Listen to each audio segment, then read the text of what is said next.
who I think can do great things for our country in the years ahead. But my friends, eloquence is no substitute for a record, not in these tough times for America.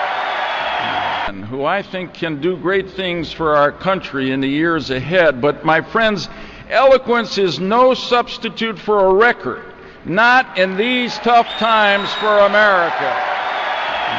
Who I think can do great things for our country in the years ahead. But my friends, eloquence is no substitute for a record, not in these tough times for America. After last night's speech, you guys knew he was going to be speaking, but did you know he was going to go after Obama that hard? No, we didn't. And I've known Joe Lieberman for a long time, and I'm just frankly so surprised at the almost violent transformation he's taken.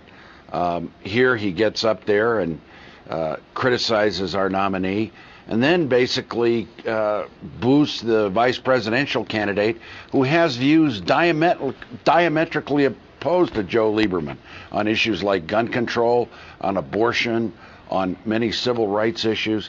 You know, it's a little bit sad because Joe Lieberman has been a distinguished public servant. Right, Governor, I guess he's gotten very bitter after his Senate. Go ahead. Go ahead. No, I was just saying, I think he must be very bitter after his Senate issues with Democrats and the fact that he wasn't supported in the primaries. But this is just going too far, and I'm very disappointed in Joe.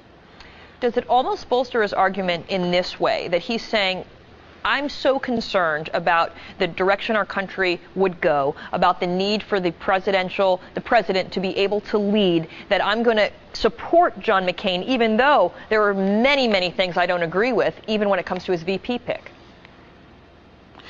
Well, I don't believe that Senator Lieberman still has credibility among Democrats because he's been an independent. He's denounced Senator Obama, and he's basically said that anybody like myself and many others that have opposed this war, that want to bring our troops home safely but as quickly as possible, are basically not just wrong but unpatriotic.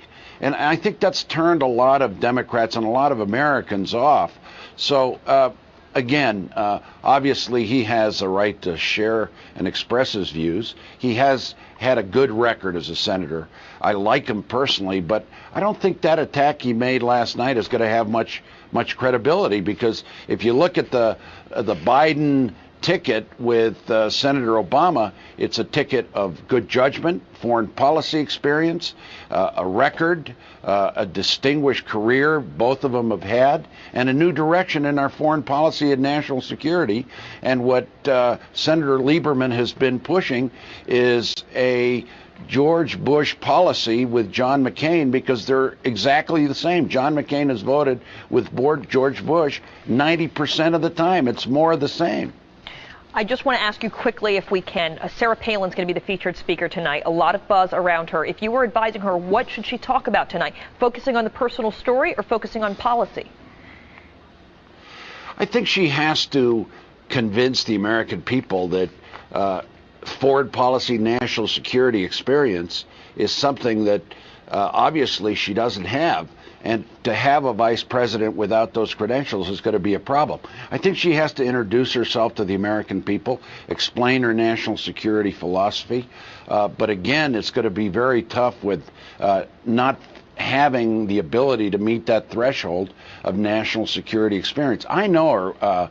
We serve as governors together. She's personable. She's engaging. She's had probably a good start as a governor.